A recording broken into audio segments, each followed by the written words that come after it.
വിശുദ്ധ മർക്കോസ് എഴുതിയ സുവിശേഷം അധ്യായം 8. വീണ്ടും അപ്പം വർദ്ധിപ്പിക്കുന്നു. ആ ദിവസങ്ങളിൽ വീണ്ടും ഒരു വലിയ ജനാവലി ഒന്നിച്ചുകൂടി. അവർക്ക് ഭക്ഷിക്കാൻ ഒന്നുമുണ്ടായിരുന്നില്ല.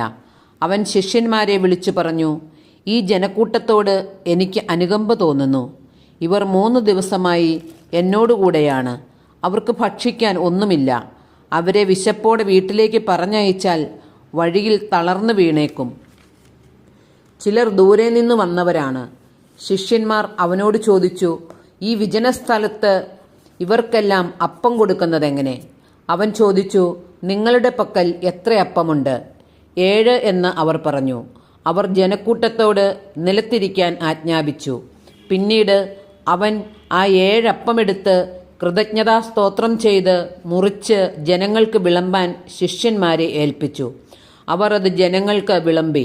കുറെ ചെറിയ മത്സ്യങ്ങളും അവരുടെ പക്കലുണ്ടായിരുന്നു. അവൻ അവയും ആശീർവദിച്ചു വിളമ്പാൻ ശിഷ്യന്മാരെ ഏൽപ്പിച്ചു.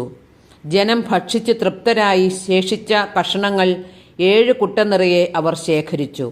ഭക്ഷിച്ചവർ ഏകദേശം 4000 പേരുണ്ടായിരുന്നു. അവൻ അവരെ പറഞ്ഞയച്ചതിനു ശേഷം ശിഷ്യന്മാരോടൊപ്പം ഒരു വഞ്ചിയിൽ കയറി ദൽമനൂത്ത പ്രദേശത്തേക്ക് പോയി.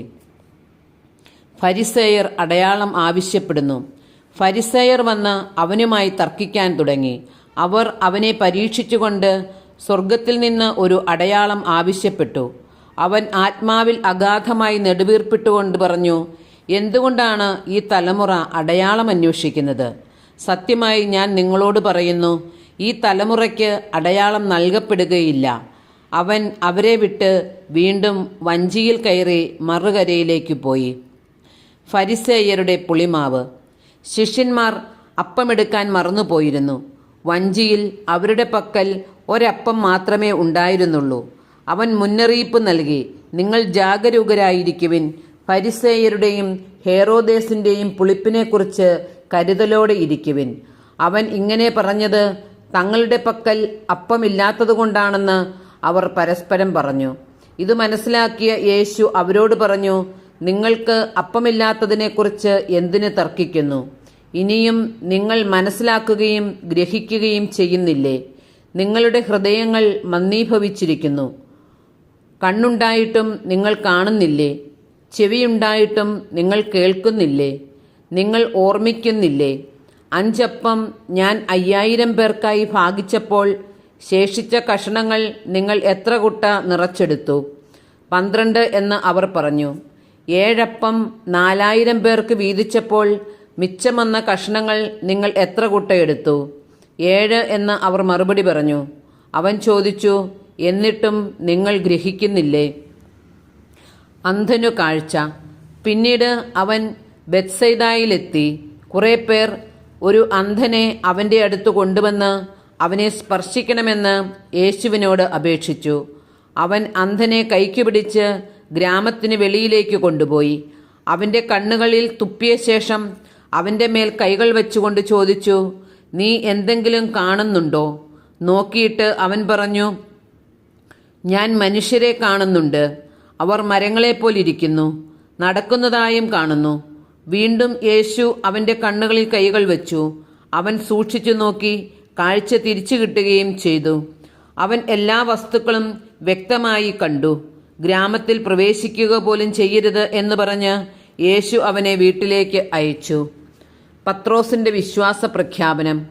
യേശുവും ശിഷ്യന്മാരും കേസറിയ ഫിലിപ്പിയിലെ ഗ്രാമങ്ങളിലേക്ക് പുറപ്പെട്ടു.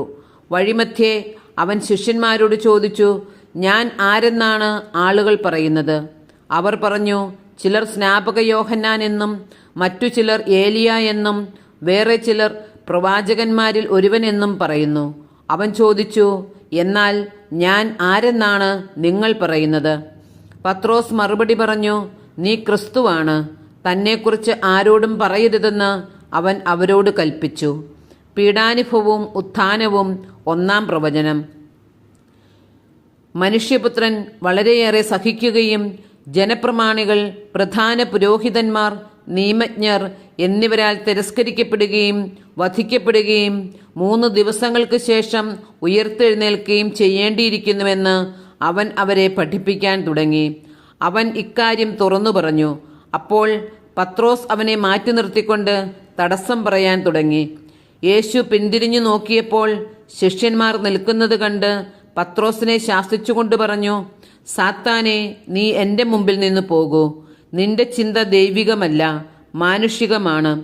അവൻ ശിഷ്യന്മാരോടൊപ്പം ജനക്കൂട്ടത്തെയും തൻ്റെ അടുത്തേക്ക് വിളിച്ചു വരുത്തി അവരോട് പറഞ്ഞു, ആരെങ്കിലും എന്നെ അനുഗമിക്കാൻ ആഗ്രഹിക്കുന്നെങ്കിൽ അവൻ തന്നെ തന്നെ പരിത്യജിച്ച് തൻ്റെ കുരിശുമെടുത്ത് എന്നെ അനുഗമിക്കട്ടെ. സ്വന്തം ജീവൻ രക്ഷിക്കാൻ ആഗ്രഹിക്കുന്നവൻ അത് നഷ്ടപ്പെടുത്തും. ആരെങ്കിലും എനിക്ക് വേണ്ടിയോ സുവിശേഷത്തിനു വേണ്ടിയോ സ്വന്തം ജീവൻ നഷ്ടപ്പെടുത്തിയാൽ അവൻ അതിനെ രക്ഷിക്കും.